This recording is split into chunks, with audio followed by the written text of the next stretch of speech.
Bismillahirrahmanirrahim. Assalamualaikum warahmatullahi wabarakatuh.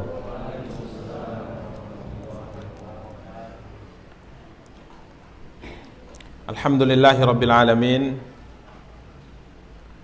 Wassalatu wassalamu ala ashrafil anbiya'i wal mursalin, nabiyyina Muhammadin wa ala alihi wa sahbihi ajma'in. Asyhadu an la ilaha illallah wahdahu la syarika lah, wa asyhadu anna Muhammadan abduhu wa rasuluh.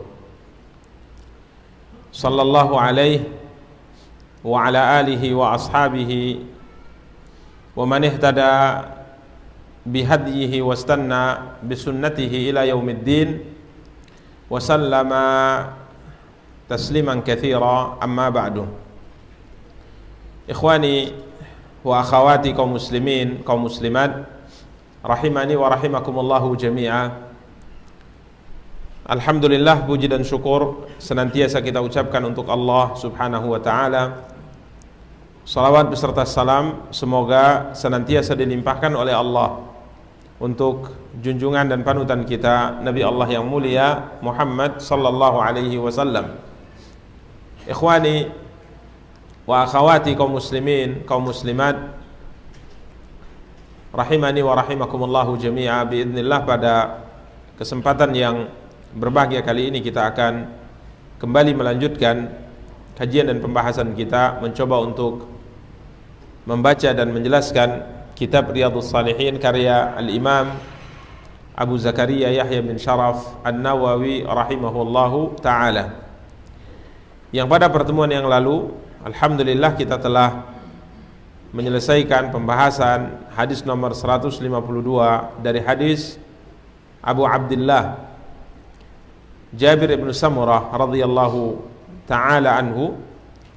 Beliau berkata, kuntu usalli ma'an nabiyyi sallallahu alaihi wasallam as-salawat fakanat salatuhu qasdan wa khutbatuhu qasdan. Jabir bin Samurah bercerita bahwa ia sering salat bersama dengan Rasulullah sallallahu alaihi wasallam. Yang dimaksudkan di sini adalah salat Jumat. Ya, yang dimaksudkan adalah salat Jumat. Fakanat salatuhu qasdan wa khutbatuhu qasdan. Di mana salat Jumat yang dilakukan oleh Rasulullah sallallahu alaihi wasallam ini adalah salat yang sedang, jadi tidak terlalu panjang dan juga tidak terlalu singkat, jadi sedang sholatnya. Sehingga kalau kita lihat apa yang dibaca oleh Nabi SAW, maka beliau membaca surat Al-A'la di rakaat yang pertama, kemudian di rakaat yang kedua surat Al-Ghasyiyah. Atau jika seandainya lebih panjang dari itu, agak lebih panjang dari itu, maka biasanya Rasulullah sallallahu alaihi wasallam membaca surat Al-Jumu'ah, ya, surat Al-Jumu'ah. Kemudian di rakaat yang kedua Nabi sallallahu alaihi wasallam membaca surat Al-Munafiqun. Ini jika agak lebih panjang dibandingkan dengan yang pertama tadi. Tapi intinya qasdan, ya, sedang salat beliau, tidak terlalu panjang. Begitu juga dengan khutbatuhu, ya, begitu juga dengan khutbahnya. Khutbah Rasulullah sallallahu alaihi wasallam juga sedang, ya, tidak panjang, ya. Jadi tidak panjang sehingga membuat orang yang hadir mungkin bosan karenanya, dan juga tidak terlalu pendek sehingga maksud dan tujuan atau pesan yang ingin disampaikan itu tidak tercapai karena terlalu singkat, ya. Jadi khutbahnya sedang dan salatnya sedang.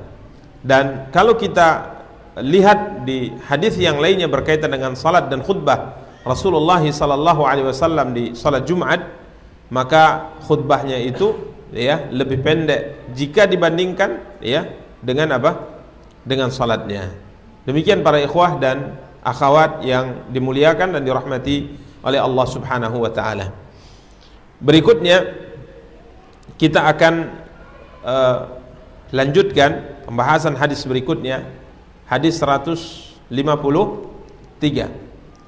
Hadis dari Abu Juhaifah Wahab ibnu Abdullah radhiyallahu anhu, beliau berkata, akhan Nabi sallallahu alaihi wasallam baina Salmana wa Abi Darda.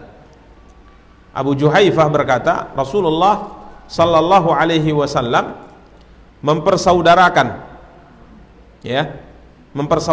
antara Salman Al-Farisi radhiyallahu taala anhu dengan sahabat yang mulia bernama Abu Darda, terkenal dengan namanya yang bernama Uwaimir ibnu Zaid ibnu Aus Al-Khazrajil Ansari radhiyallahu taala.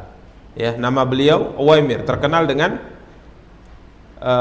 kunyahnya, terkenal dengan kunyahnya, namanya Uwaimir ibnu Zaid. Nabi kita yang mulia sallallahu alaihi wa alihi wasallam mempersaudarakan antara Salman Al-Farisi dengan Abu Darda. Sebagian pensyarah hadis mengatakan persaudaraan ini bukan persaudaraan di awal masa Islam, karena sebagaimana kita maklumi di awal masa orang-orang muhajirin datang ke kota Madinah, saat itu Nabi kita yang mulia sallallahu alaihi wasallam mempersaudarakan antara muhajirin dengan orang Ansar. Ini di awal-awal masa hijrahnya kaum muslimin ke kota Madinah. Nabi mempersaudarakan orang-orang muhajirin dengan orang-orang Ansar, persaudaraan yang awalnya disamakan hukumnya dengan persaudaraan sekandung, walaupun pada akhirnya hukumnya dirubah atau hukumnya dihapus, sehingga persaudaraan Islam yang tetap dikuatkan. Akan tapi dahulu awal persaudaraan maka itu sama seperti apa, saudara sekandung. Jadi waris mewarisi, akan tapi kemudian hukum ketentuan itu dihapus oleh Allah Subhanahu wa taala dengan firman-Nya wa ulul arhami ba'dhum aula bi ba'dhin fi kitabillah. Karena sebagian para ulama mengatakan persaudaraan yang dilakukan oleh Nabi SAW kepada Salman dan Abu Darda ini bukan persaudaraan di awal Islam itu. Karena sebagaimana kita maklumi bahwa Salman Al-Farisi radhiyallahu taala anhu, beliau memang masuk Islam di awal masa Islam, akan tapi beliau baru bisa ikut serta mendampingi Rasulullah setelah beliau merdeka.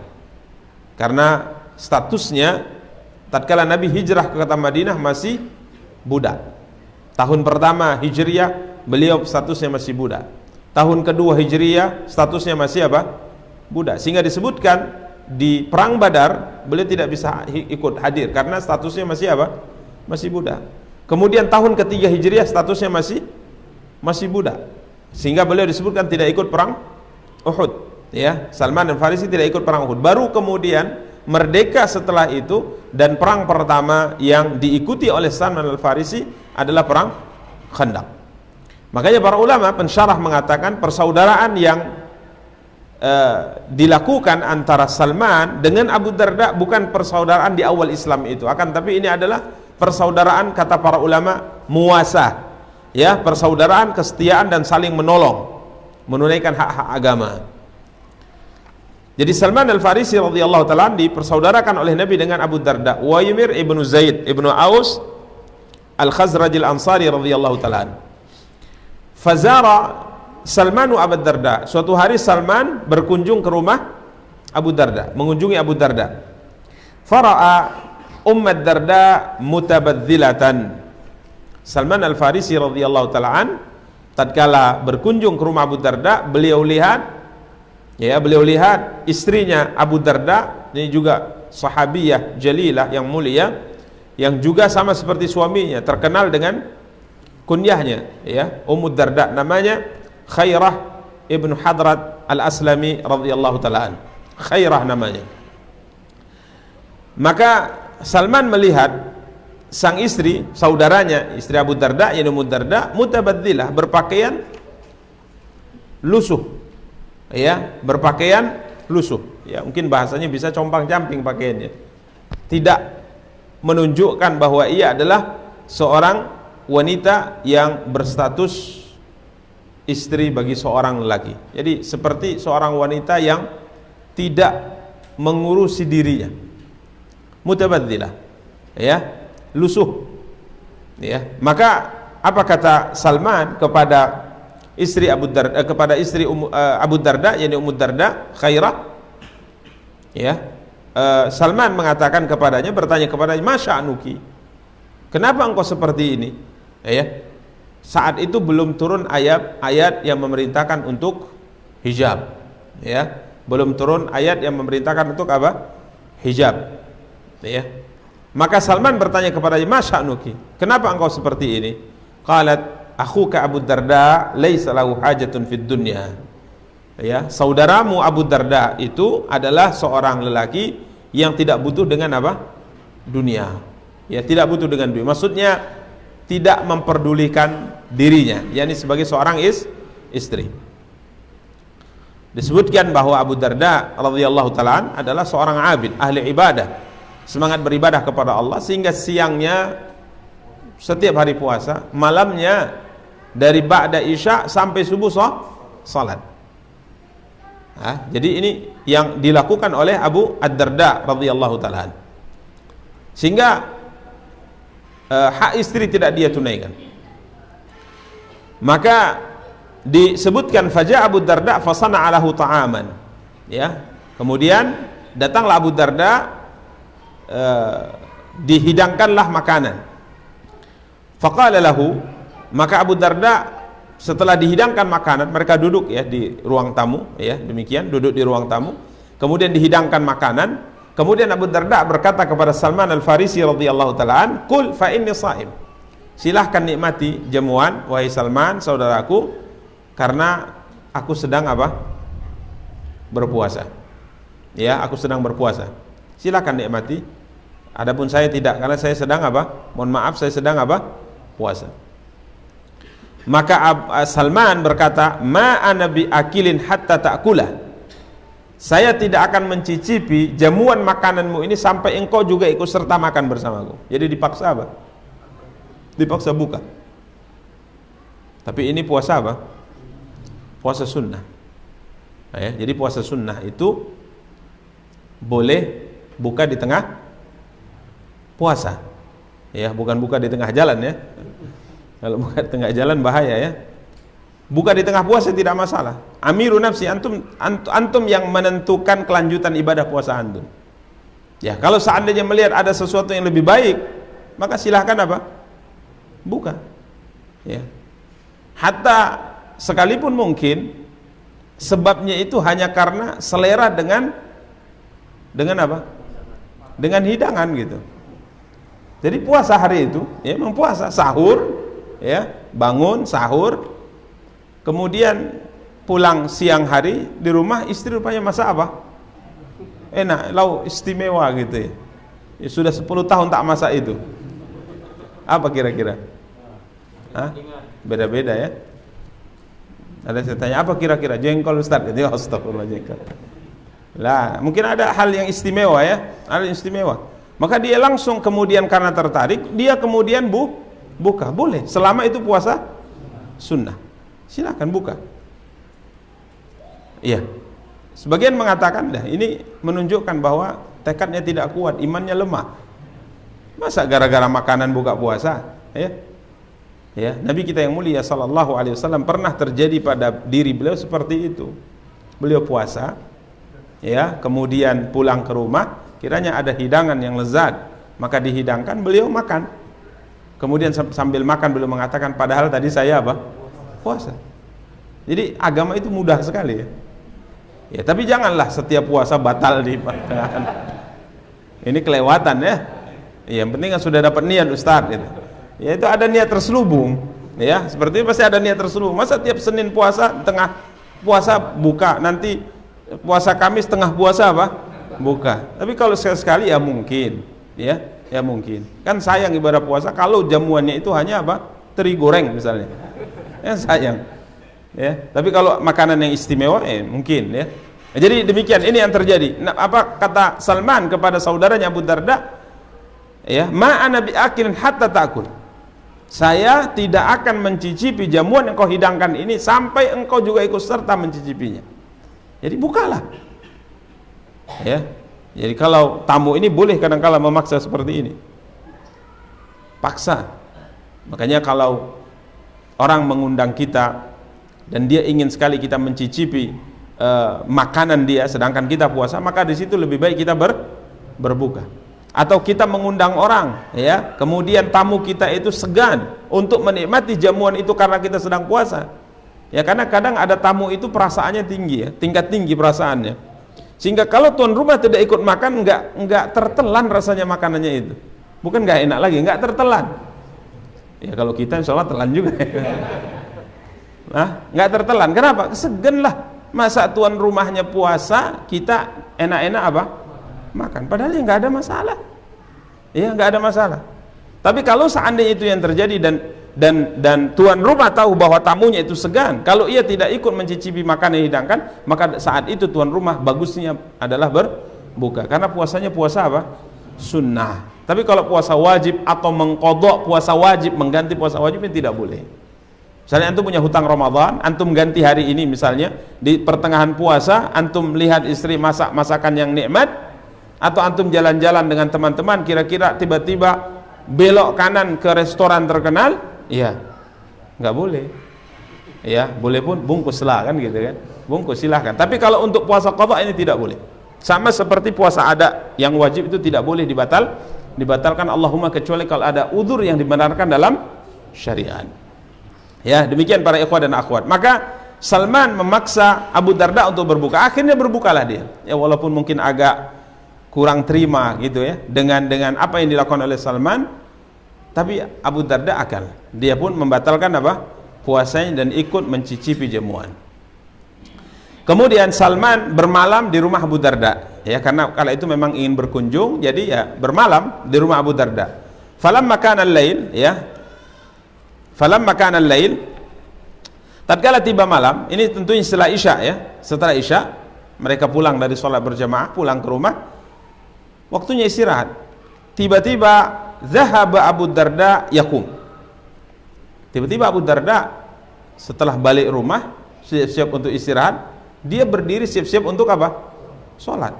Ya, karena memang kebiasaannya setiap hari puasa dari ba'da Isya sampai subuh sholat. Ya. Ini sebagaimana kita sebutkan kemarin, yang seperti ini bisa dia lakukan karena apa? Karena sudah merasakan apa? Nikmat ibadah, tapi berlebihan akhirnya. Maka Abu Darda berdiri hendak mengerjakan salat. Faqala lahu, maka Salman berkata kepadanya, "Nam." Ditarik tangannya, "Tidur dulu." Tidur. Istirahat dulu, kata Salman, dilarang salat. Maka akhirnya terpaksa dia apa? Dia pun berbaring. Ya, ini mungkin hatinya sudah apa ya? Kesal. Gara-gara dia puasaku batal ya kan. Ini mau sholat dilarang kan gitu kan. Jadi kadangkala ada orang melarang kita melakukan ibadah, ya, itu karena ada sebab tertentu. Ada seorang istri mengadu kepada Rasulullah Sallallahu Alaihi Wasallam bahwa suaminya nggak bagus, nggak saleh, jahat suaminya. Loh, kenapa? Kata Rasulullah. Ya, dia mengatakan, saya puasa dilarang, kalau sholat dipukul. Puasa saya dilarang, kalau saya sholat dipukul. Kemudian suamiku itu bangun subuhnya kalau sudah terbit matahari. Jadi dia menggugat minta apa? Cerai. Ini suami bagus nggak ini? Zohirnya pasti nggak bagus ini kan gitu. Masa mau sholat dilarang, istri mau sholat dilarang? Emang suami nggak sholat ya? Nggak senang istrinya mengerjakan apa? Sholat. Puasa dilarang, ya. Kemudian bangunnya kalau sudah terbit matahari. Maka Nabi kita yang mulia SAW tatkala mendengar informasi ini, Nabi tidak langsung putuskan kemudian mengatakan, memang suami itu jahat tuh, nggak bagus tuh, cerai saja. Enggak, Nabi harus melihat dan mendengar dari pihak yang tertuduh. Karena sebagai seorang hakim penentu, dia harus mendengar kedua belah pihak. Walaupun pihak pertama tatkala menyampaikan itu betul-betul meyakinkan. Apalagi kadang-kala ada seorang ibu-ibu mengadukan suaminya sambil nangis dia, sumpah lagi. Ya kita nggak bisa percaya kan? Iya kalau iya. Ah gitu juga laki-laki tatkala ngadukan ke kita tentang istrinya, seriusnya luar biasa, pakai sumpah-sumpah. Kita juga nggak bisa percaya. Jangan-jangan modus, ya modus, mau ceraikan istri tapi nggak berani. Ah maka Nabi panggil suaminya, kemudian Nabi mengatakan, ini istrimu mengatakan bahwa dia kalau sholat engkau pukul, kalau puasa engkau larang. Dia mengatakan, ya bagaimana tidak ya Rasulullah, kami baru saja nikah, dia hari-hari puasa, kalau sholat panjangnya luar biasa, malam hari sholatnya panjang, kami baru nikah, ya bisa sholatnya sampai pagi. Coba bayangkan, ini baru nikah. Ya maka saya pukul lah dia, batalkan sholatmu itu kan gitu kan. Maka Nabi SAW mengatakan, ya anti itu kalau sholat baca surat pendek, karena status anti itu sudah apa? Bersih. Karena banyak orang berpikir bahwa ibadah itu ya sholat saja gitu. Dia tidak menyadari bahwa ibadah itu pintunya banyak. Banyak para ibu-ibu tatkala ia sudah menikah dari sebelumnya gadis, dia mengatakan, Ustaz, setelah saya nikah ini, aduh susah kali saya beribadah kepada Allah. Loh kenapa? Nggak bisa lagi saya baca Quran banyak sebagaimana saya dulu gadis, nggak bisa lagi saya puasa sebagaimana dulu saya gadis, nggak bisa saya mengaji rutin kemana-mana sebagaimana saya dulu gadis. Setelah saya menikah ini banyak yang terhalangi gara-gara suami. Maka kita katakan bahwa ibadah itu bukan hanya sebagai anti yang sebutkan itu. Tatkala engkau ya mengurus rumah tangga, ya mungkin di situ menyapu, mencuci, ya membersihkan rumah, merapikan rumah, merawat dan mendidik anak-anak, ya atau mungkin melayani seorang suami, maka itu semua adalah ibadah. Jadi orang berpikir ibadah itu hanya sholat, sehingga tatkala ia dulu di masa masih lajang atau masih gadis, ia bisa sholat panjang, kemudian setelah menikah nggak bisa lagi, gara-gara harus ada kewajiban yang harus dia tunaikan, dia menganggap itu bukan apa? Ibadah. Salah. Ya salah. Ya. Maka Nabi SAW katakan, ya kalau seandainya kamu sholat, baca, jangan panjang-panjang. Lalu kenapa engkau larang istrimu ini puasa? Kenapa engkau larang puasa? Ya begitu juga kasusnya, ya puasa terus setiap hari, dipaksanya aku puasa, ya kan gitu kan, bahasanya mungkin dari sahabat ini, gara-gara dia puasa saya juga puasa, terpaksa. Ya kemudian malamnya sholat pula, panjang-panjang pula, Baqarah pula dibaca. Ya maka saya larang. Maka Nabi SAW katakan, kamu wahai wanita nggak boleh puasa sunnah kalau suamimu ada di rumah kecuali atas izinnya. Ini subhanallah. Maka wanita kalau mau puasa sunnah Senin kami izin sama suami kalau suami ada di rumah. Kalau suami nggak ada di rumah, terserah, puasalah sepanjang hari. Tapi kalau suami ada di rumah silakan minta izin. Tapi suami jangan bakhil juga, mau puasa dilarang. Ya silahkan, cuman ada aturan dan batasan yang tentunya dipahami bersama. Lalu kenapa engkau kalau bangun sholat subuh kok bangunnya setelah apa? Terbit matahari? Ini gimana? Dia mengatakan, ya orang sekampungku tahu kalau aku tidur itu memang seperti itu, nggak susah bangun saya ya Rasulullah. Bangunnya susah, dibanguni gimana pun saya nggak bangun. Jadi seperti orang apa? Mati. Kalau sekedar bangunnya bangun, nggak bangun. Memang begitu, susah. Maka Nabi mengatakan, ya sudah, kalau engkau bangun sholat, kecuali kalau sengaja tidur lagi kan gitu kan, niatkan jam 7 lah bangunnya nanti, ini berdosa ini. Tapi kalau memang karena sebab tidak sengaja dan tidak bangun, ya kalau bangun silahkan apa? Sholat. Kan mudah sekali Islam itu kan, mudah sekali Islam. Ya, jadi ini kadangkala kita melihat orang itu melakukan sesuatu, melarang sesuatu, kiranya ada sesuatu di balik larangan itu. Sama seperti ini, Salman melarangnya puasa, ayo buka.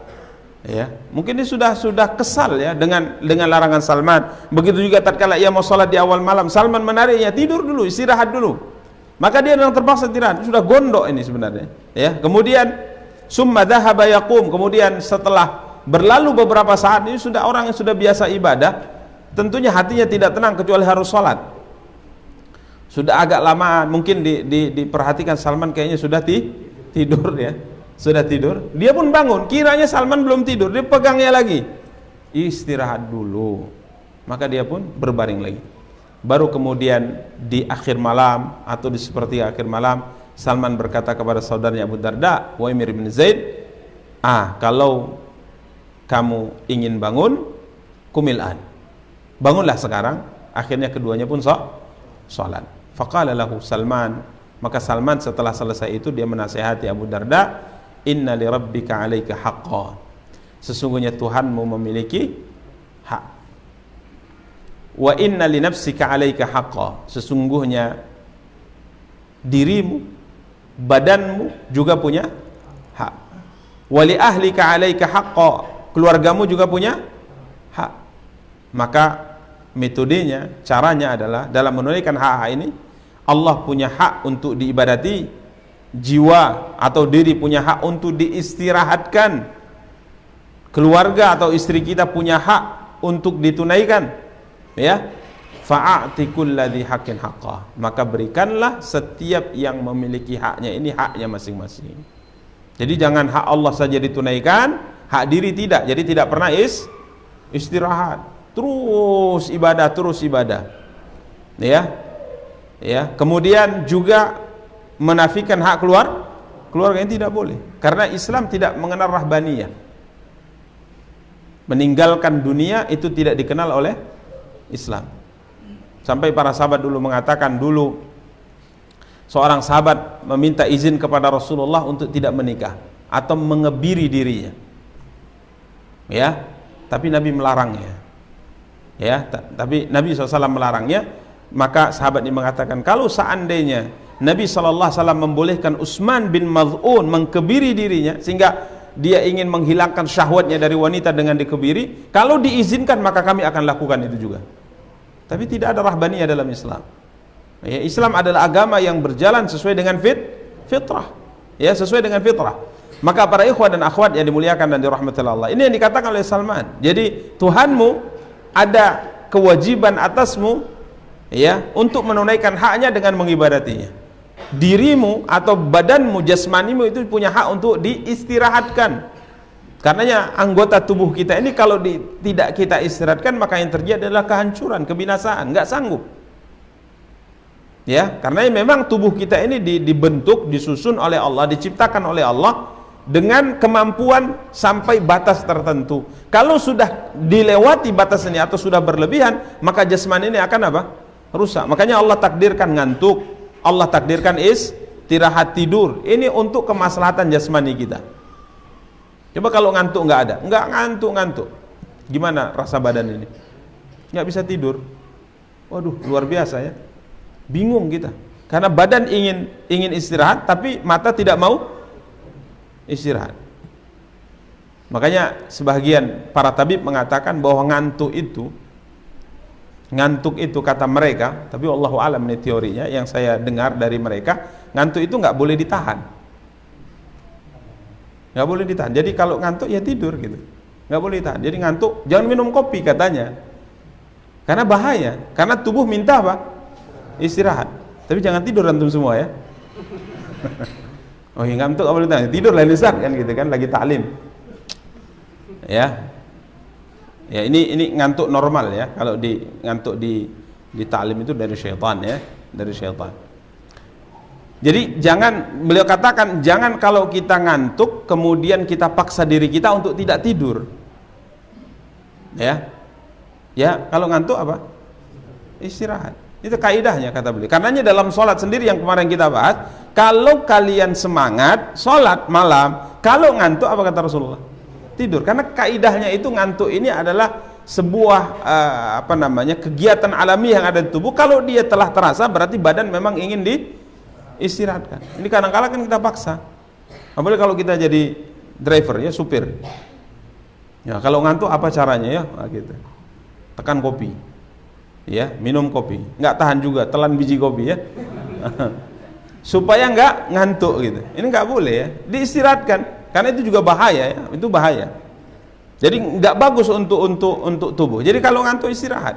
Itu yang dilakukan oleh Nabi SAW. Kita kemarin telah bacakan Nabi SAW katakan, kalau kamu ngantuk maka silakan tidur. Jangan dipaksakan. Ya. Demikian. Allahumma kecuali dalam kondisi-kondisi tertentu seperti di bulan Ramadan. Ini memang harus dipaksakan waktu-waktu tertentu. Akan tapi normalnya dalam kehidupan kalau ngantuk istirahat. Maka para ikhwah dan akhwat yang dimuliakan dan dirahmati oleh Allah Subhanahu wa taala, ini yang dikatakan Salman kepada saudara. Jadi badan itu ada haknya untuk diistirahatkan, maka istirahatkan, tidurlah. Keluargamu juga punya hak, istri punya hak. Ya. Ada hak kewajiban sebagai seorang istri, nafkah lahir dan batin. Ini mesti juga kamu tunaikan. Fa'ati kulladzi haqqin haqqa. Maka metodenya, teori yang benar, metode yang benar adalah engkau harus menunaikan kepada setiap yang punya hak-haknya. Tidak boleh engkau lalaikan yang lainnya, engkau sempurnakan yang ini. Tidak boleh seperti itu. Maka Abu Darda kala itu tidak puas ya dengan nasihat saudaranya Salman, maka ia mendatangi siapa?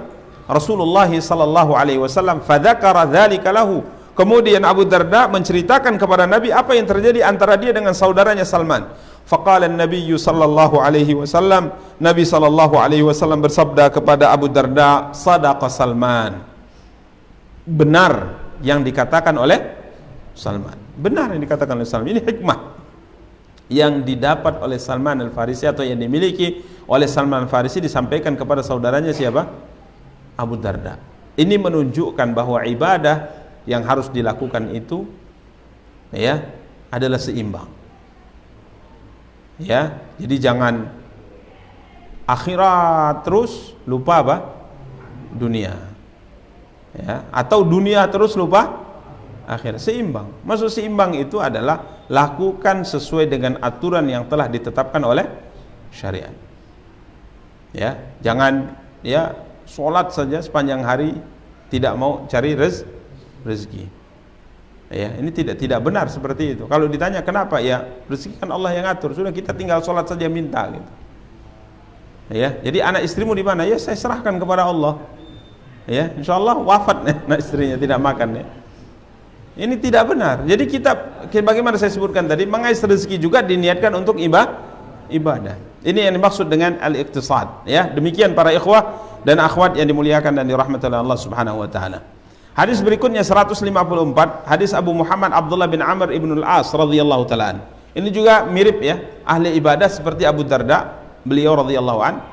Ukhbiran Nabi sallallahu alaihi wasallam anni aqul, Nabi sallallahu alaihi wasallam diberitahu bahwa saya berkata, wallahi la asumanna an-nahar wa la aqumanna al-laila ma ishtu. Demi Allah saya akan berpuasa sepanjang hari, setiap hari, dan saya akan mengerjakan salat malam selama saya hidup.